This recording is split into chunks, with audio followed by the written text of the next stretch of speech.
अंदाजा लगा सकता है कि अचानक कुछ लोगों को जो दिक्कत होनी शुरू हुई है वो क्यों हो रही है।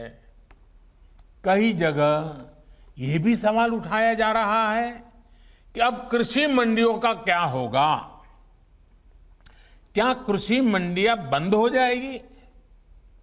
क्या वहां पर खरीद बंद हो जाएगी? जी नहीं, ऐसा कतई नहीं होगा। और मैं यहां स्पष्ट कर देना चाहता हूं कि ये कानून, ये बदलाव कृषि मंडियों के खिलाफ नहीं है। कृषि मंडियों में जैसे काम पहले होता था वैसे ही अब भी होगा। बल्कि ये हमारी ही एनडीए सरकार है जिसने देश की कृषि मंडियों को आधुनिक बनाने के लिए निरंतर काम किया है। कृषि मंडियों के कार्यालयों को ठीक करने के लिए, वहां का कंप्यूटराइजेशन कराने के लिए पिछले 5-6 साल में से देश में बहुत बड़ा अभियान चल रहा है। इसलिए जो ये कहता है कि नए कृषि सुधारों के बाद कृषि मंडियां समाप्त हो जाएगी, तो वो किसानों से सरासर झूठ बोल रहा है। साथियों, बहुत पुरानी कहावत है कि संगठन में शक्ति होती है। कृषि सुधार से जुड़ा दूसरा कानून इसी से प्रेरित है। आज हमारे यहां 85% से ज्यादा किसान ऐसे हैं जो बहुत थोड़ी सी जमीन उनके पास है। किसी के पास 1 एकड़, किसी के पास 2 एकड़, किसी के पास 1 हेक्टेयर, किसी के पास 2 हेक्टेयर।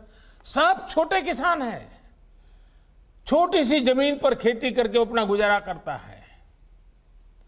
इस वजह से इनका खर्च भी बढ़ जाता है और उन्हें अपनी थोड़ी सी उपज बेचने पर सही कीमत भी नहीं मिलती है।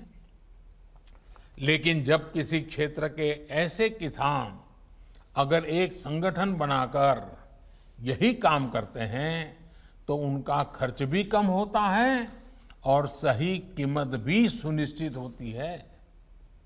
बाहर से आए खरीदार इन संगठनों से बाकायदा समझौता करके सीधे उनकी उपज खरीद सकते हैं। ऐसे में किसानों के हितों की रक्षा के लिए ही दूसरा कानून बनाया गया है। एक ऐसा अनोखा कानून है जहां किसान के ऊपर कोई बंधन नहीं होगा। किसान के खेत की सुरक्षा, उसकी जमीन की मालिकी की सुरक्षा, किसान को अच्छे बीज, किसान को अच्छी खाद, सभी की जिम्मेदारी जो किसान के साथ कॉन्ट्रैक्ट करेगा उस खरीदार की होगी।